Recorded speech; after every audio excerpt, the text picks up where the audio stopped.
then we've been kind of looking at the process, the parties, the mediator. But in an international peace process, you know, you'd have like a mediation team, you'd have a senior mediator, you'd have the donors, you'd have other stakeholders. So how do you see this whole, you know, the bigger circle and how it influences each other? Besides just the parties, you know. Yes. You have the parties at the table. Then you have numerous parties in the wings. And these parties influence your mediation, but they're not formally at the table. And they're not bound by your decisions. And they can make your life a misery. And it adds to the complexity of mediation.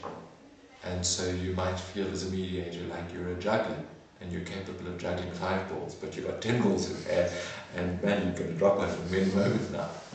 So you're worrying about the parties, of course.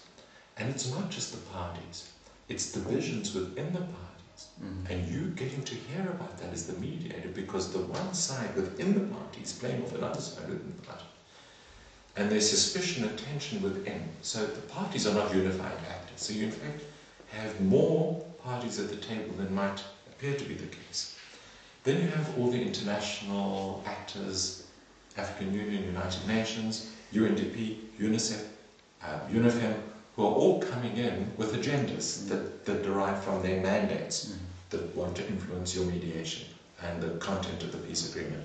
You have the donors who are funding this, who might be very prescriptive.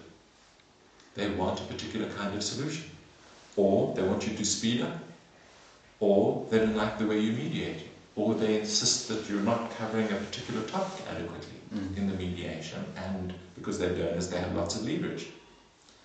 You have the public is another one of these parties. The public is organizing around Darfur in the United States and influencing the course of events. It influences the US administration, influencing US Security Council, influencing your mediation. Most of all, you have the people in the war zone. That public, the people of Darfur or Democratic Republic of Congo, they're an important constituency that need to be taken into account, that need to be listened to, heard, and spoken to, consulted. You have the spoilers who are parties to the table but who haven't been invited, the Janjaweed in the case of Darfur. You have neighbouring states that are parties to this conflict, but they're not at the table either, and they're meddling. They are supporting one or another rebel group because they've got a battle going on with the government that the rebels are fighting. So mediation is in large measure also about managing complexity, and you can't do that on your own. You need a big team. And one of the problems certainly in Africa is that our mediation teams are too small. They're not able to cover all this ground, and one person can't do it. So you end up then neglecting a whole lot of critical actors who you ought to be working with.